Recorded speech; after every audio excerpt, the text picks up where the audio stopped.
Okay. So this week's Perasha is Perashat Chukat.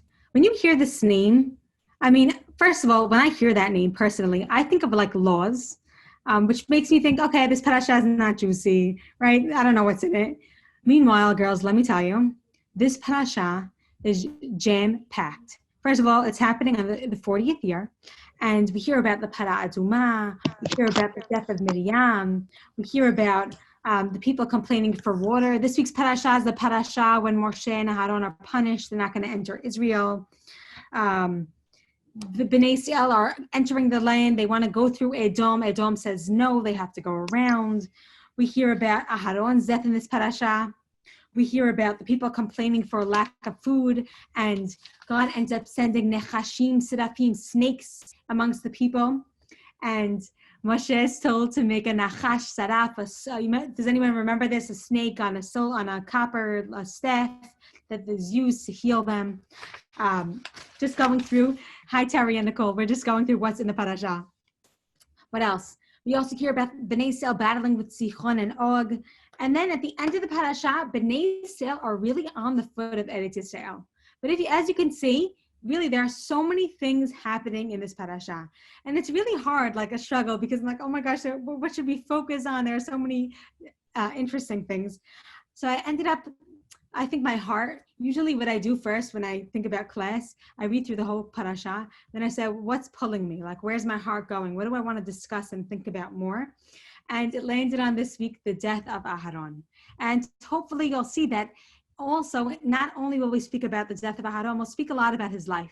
So let's start and look at the Pesukim inside. So should someone read, or does anyone want to read? You don't have to read. I could start. I'll read Miss Chabot. I don't care. Go for it. Yeah.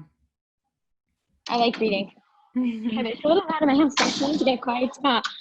Okay, wait. Which pasuk? From 22? Mm-hmm. Wait, the beginning is 22, right? Mm-hmm. Yep. Okay. Mekadesh, Chabot ubnei kol ha'edah had hahad. Vayomer Adonai el Moshe ve'el Aharon behor hahad al Gebul ve'edam lemad. Okay, so Yasef Aharon el amav ki lo yavo. Oh, should I stop? Sorry. Yeah, sorry. I know you didn't hear. We're going to go pasuk by pasuk. So we start off, the people get to Hor Hahad, Mount Hor, all right? The mountain, Hor Hahad. Actually, it's interesting. Rashi says, why is this mountain called Hor Hahad? Because Har al Gabe Har, Ketapuach Katan al Gabe Tapuach Gadol. So in my mind, I almost imagine this huge Har, almost like giving honor to what's going to happen there. Namely, Aharon's going to be buried in Hor Hahad. And we hear about the exact, the pinpoints of the mountain in the next pasuk. And then we hear, I'm going to take over because I realize I don't want to stop you while you're reading. It might be a little confusing. Here in pasuk 24, we see. Yeah, don't worry. Thank you. Yasef Aharon el Amav. He's going to be gathered to his people. Ki lo yavo la'aretz. He's not coming to the land. And God now recalls, listen, why is this happening? Al asher meritem etzpi leme meriba. Right? God's now remembering, Aharon, you're not entering because of that sin, which we're not going to discuss. And God tells Moshe, Kach et Aharon, take Aharon, his son, go up to Hor Hahad, Hafshet et Aharon ve'et begadav, take off his clothing and dress his son. Ve'Aharon ye'asef umet sham. So what's this language, girls, of ye'asef el amav? What does that mean?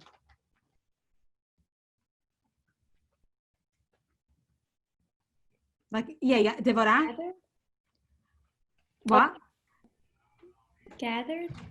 Okay, so Rivka saying gathered, that's what it literally means. What does it connote? What's the connotation? Devorah, you want to add on? I'm not sure. Maybe he's gonna go to the Am. Something about going to the Am. It literally means you're going to be gathered unto the nation.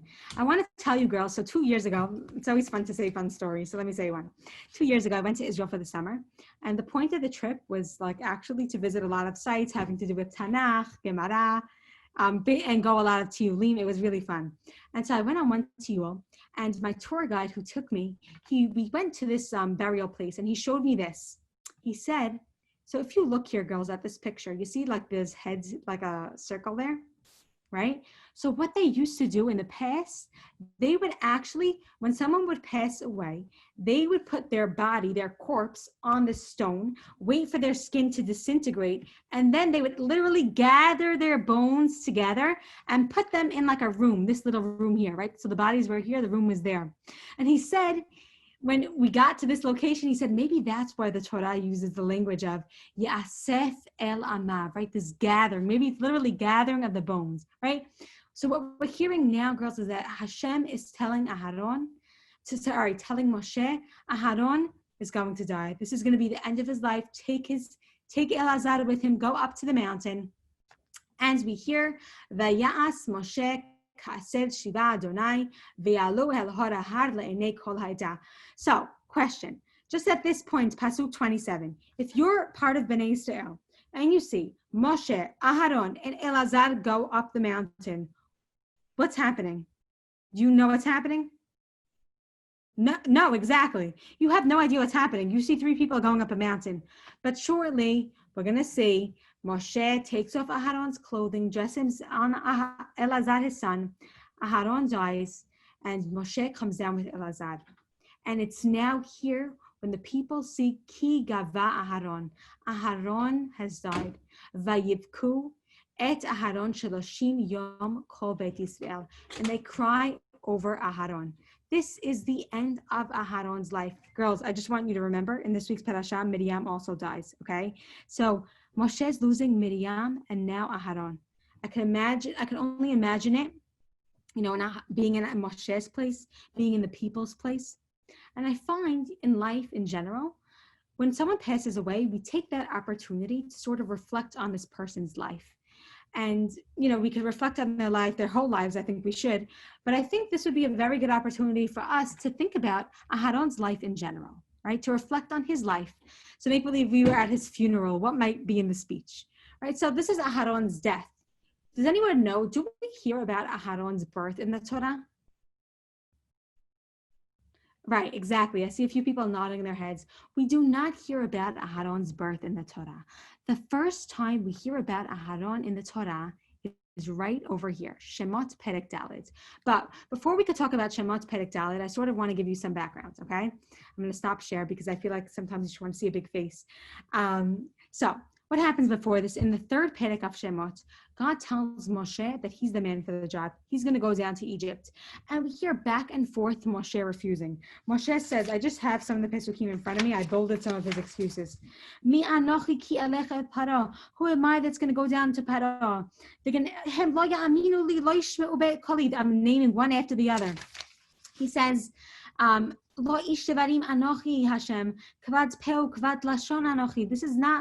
is not my job. I can't do this.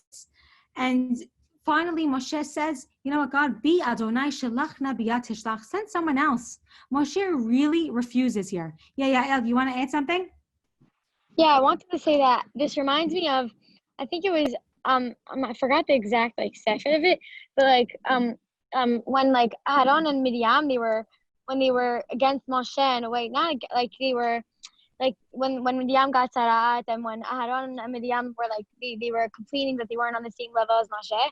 I feel like Moshe lost them there, mentally, he didn't have them as siblings because they were on the opposite, they were against him, and now here he's actually losing them. I don't know. I feel like it's a interesting point to say. Oh, interesting. Because they're both dying at the same time, and then both I don't know. Right. So I think what you're pointing at is here in this parasha we see a physical loss of his siblings. Right? Maybe then there in the context you're thinking of they weren't on the same page. Here they're going to physically lose each other. But I think it's really, when we think about their relationship, it's actually really amazing.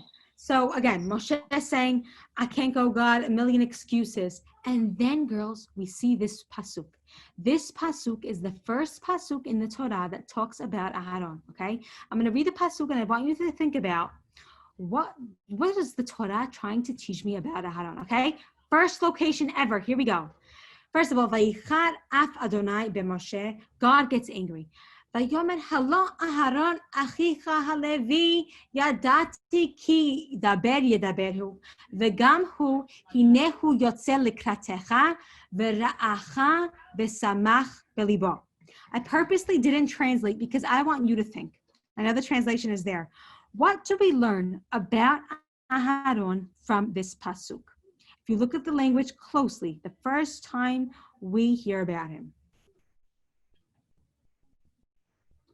Let's start with Halevi. Why doesn't it just say Levi?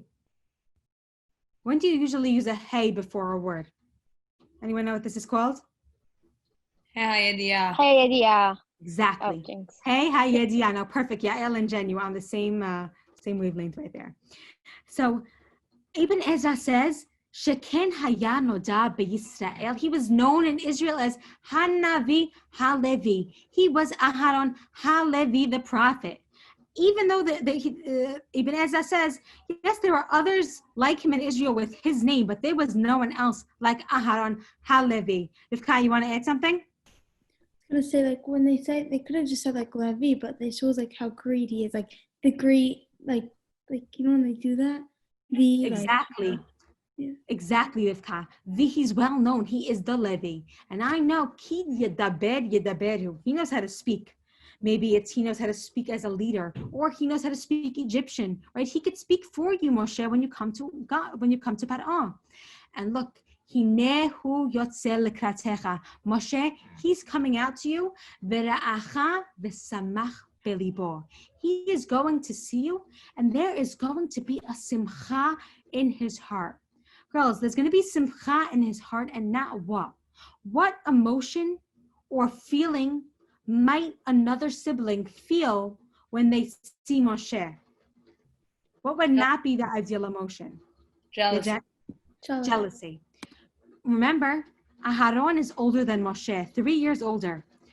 Now he is seeing his younger sibling Moshe was just chosen by God to go out to Egypt to take out the people. But don't worry, Moshe, he's going to see you and he's going to be happy for you. There's going to be simcha in his heart for you. And God keeps on going. He's going to speak for you. He's going to do the atot. And that's what ends up happening. But look what we see in the Torah, girls. God tells Moshe eventually, God tells Aharon, he speaks to Aharon personally. Apparently they have a relationship that now we're finding, it's becoming clearer to us. Lech likrat Moshe hamidbara. Go out to Moshe in the midbar. And we see, Vayalech, Vayifkeshehu bahar Elokim, Vayishak lo. He goes out, he greets him, and he kisses him. Hi, Chana.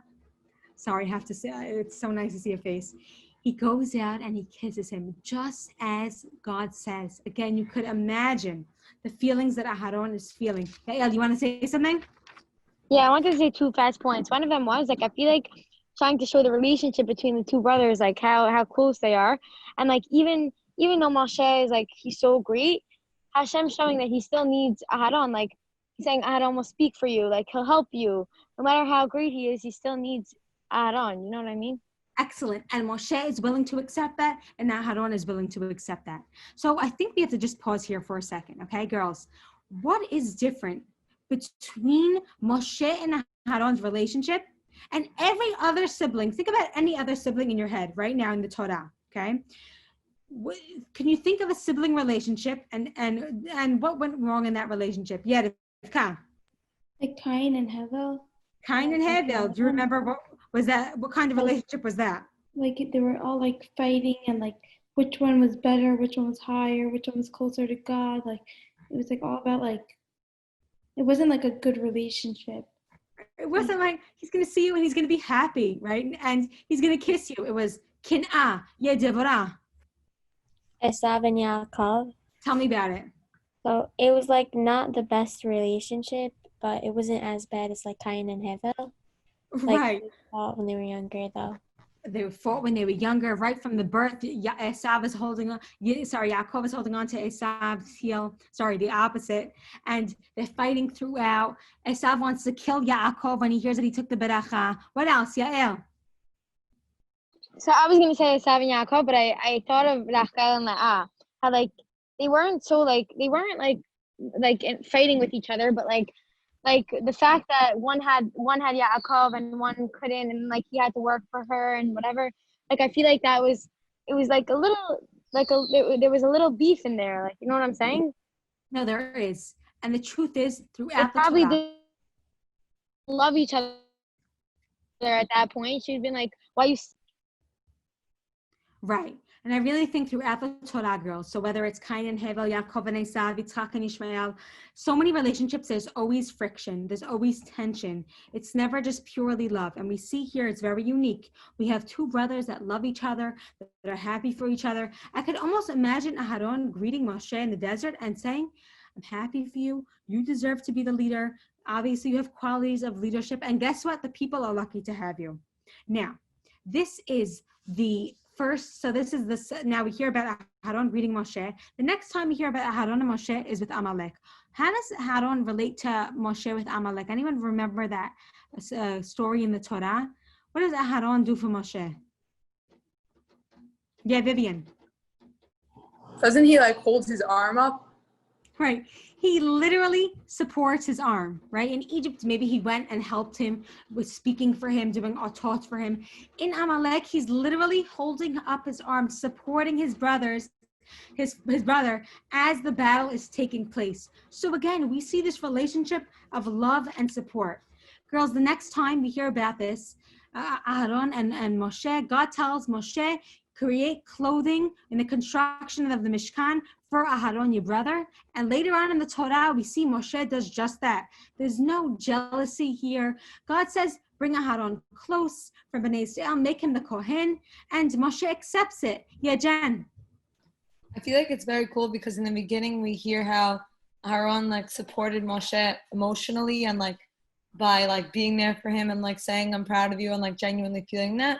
And then like we see it physically that he's actually supporting him. So I feel like it's cool to like show both of those sides. I think that's such, I thank you for pointing that out. And I think you really see the relationship between them, right? Like you said, physical and not literal. And then something happens in Vayikra 10. So let me give you some background. It's the 8th day, the inauguration of the Mishkan. Now, on the 8th day of the inauguration, a lot of korbanot were being brought. Many of those korbanot needed to be consumed by the Kohanim. So that's Aharon and his kids. Now, there was one offering, there was a sin offering. Aharon and his kids did not eat. So Moshe hears about this and he's upset. Vaiksof, look at this pasuk closely, girls. Vaiksof al Elazar ve'al Itamar b'nei Aharon hanotarim lemor. Who does Moshe get angry at? And yeah, Deborah? He got angry at Aharon's sons, like not Aharon. Exactly. He gets angry at his sons and not their father. Meanwhile, girls, all Kohanim didn't eat. Why do you think he's going to address Aharon's children and not Aharon himself? Explain his actions. Yeah, Deborah, continue. Because like he knew that it wasn't his fault that his sons brought it, and like he knew that it was more like their actions than his. Okay, so maybe it was the kids who really caused this to happen, or Jen. I'm thinking like that Moshe just has such a high level of respect for Aaron that like he knows that if he was to do something like this, that there was like a really good reason for it, so he doesn't even question his actions. Or maybe, let's say, I want to build off of what you're saying. Maybe Aharon did do something wrong, but Moshe doesn't even want to address his brother and, personally, he'd rather ask his kids, right? He's going derech his kids, maybe out of respect for his brother Aharon. And Moshe addresses them, how come they didn't eat? And Aharon ends up speaking up. So you see Aharon was part of this, and he says, Hen hayom hikrivu et chatatam ve'et olatam lefnei Hashem. And basically he says, Aaron says, look, what happened today, my two eldest sons were killed, girls. This day, Nadav and Abihu were killed. And Aaron is saying, would it be proper in God's eyes if we ate this korban? I don't think so. I don't think God wants us to enjoy this. We're all in Avelut right now. And look at Pasuk 20. Kaf, Vayishma Moshe Vayitav Be'enav. I read Pesukim, Yud Het and Kaf, and I really am amazed. What's so special about these Pesukim, about this conversation between brothers? Yeah, Devorah. Like Aharon, like they're both supporting each other, and they both have like the same opinions, and even if they don't, like they still support each other. So I think that's it. Think about yourself. How often do you get in a disagreement with your sister or brother and it doesn't end in a fight? Okay. Now that's the one extreme, right? Fight. One extreme is I'm willing to hear you out, but I still don't care what you think, right? Here is Moshe listening to Aharon and Vayitav ve'inav. You know what? You're right. He hears his brother out and there's no argument. He changes his opinion. Look at this communication between them. There's no fighting. I don't explain. There's one of respect. I hear you. Okay, now I change my opinion. Like it ends peacefully, which is really, really special, I think. Now, and then in last week's Perasha, girls, with Korach, when Korach complains and he wants to be Kohen Gadol, Moshe now defends Aharon and he says, who's Aharon ki talinu alav? Who's this Aharon that you're complaining about him, Korach? Like meaning he's defending his brother. Again, we see this beautiful relationship between brothers throughout the Torah. And so again, from the beginning, greeting him in the desert, being happy for him, kissing him, hugging him, supports him physically in Amalek. They might disagree on something like that Korban there, but they're willing to change their opinion. Moshe is willing to hear him out. And Moshe defends him against Korach. So the question is, and I think we have to think about, how does such a relationship develop? Or you could think about the question like this: what could prevent such a relationship like this from developing? How did this happen? What do you think, girls? How do you get to a relationship like this with someone that you love them, you care about them, you want to hear them out? Where does this come from? Devorah, go for it. Like I know that both of them were like never jealous of each other, and they were like always just supporting each other's success. Okay. Why? Now, someone get to the root of this. Why isn't there jealousy in their relationship? When are people usually jealous of someone else? Like, what's the root of that? What's the root of being jealous for someone else? What's the cause? I'm jealous of you because, like, what's the root of it? Yeah, Terry? You're not happy with yourself. You're not happy with yourself. Usually comes back to the self. Something inside of you is not wrong, is not correct, or not balanced, let's say, and that sort of affects the way you're talking to someone else. And it really comes down to one word. I feel like everything always comes down to, hi Charlotte, ego, right? When someone doesn't have a healthy self-esteem and doesn't love themselves and value themselves, usually they can't learn to love someone else and value them. So be Moshe for a second. Aharon recognizes his value, his skills and abilities, and he also recognizes Moshe's skills and abilities. So think about it. When he finds out that Moshe is going to be leader, I'm thinking of Aharon. If I'm Aharon speaking, I might say, I'm so happy for Moshe.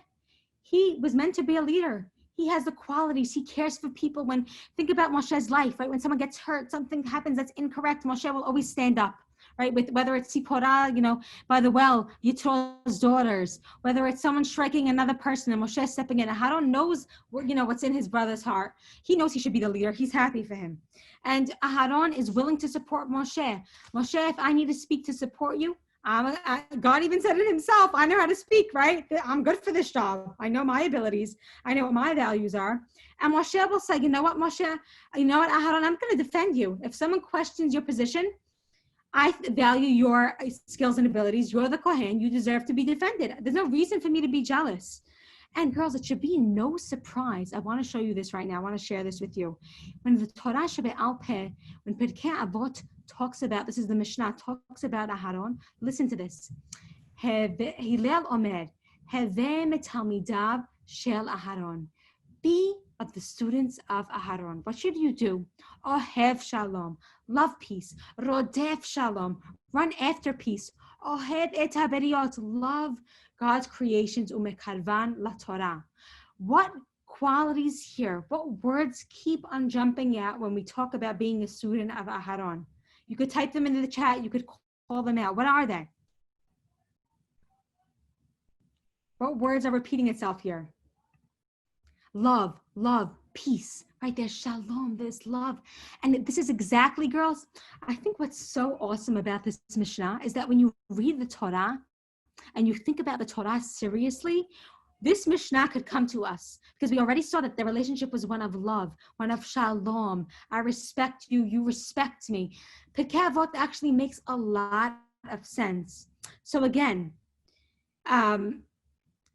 it makes sense because I'll leave the screen for a second, because when you have Aharon's mindset and you agree, you are you, I'm me, I have my own skills and abilities, and you have your own skills and abilities, we love each other and we want to encourage each other. I want you to grow. I want you to be the best person you could be because the world needs you. The world needs a Moshe. The world needs an Aharon. And I'm not going to be jealous of you. And I have to tell you that I really personally have been thinking about this a lot. And I think something that always rings in my mind, I always think of puzzle pieces.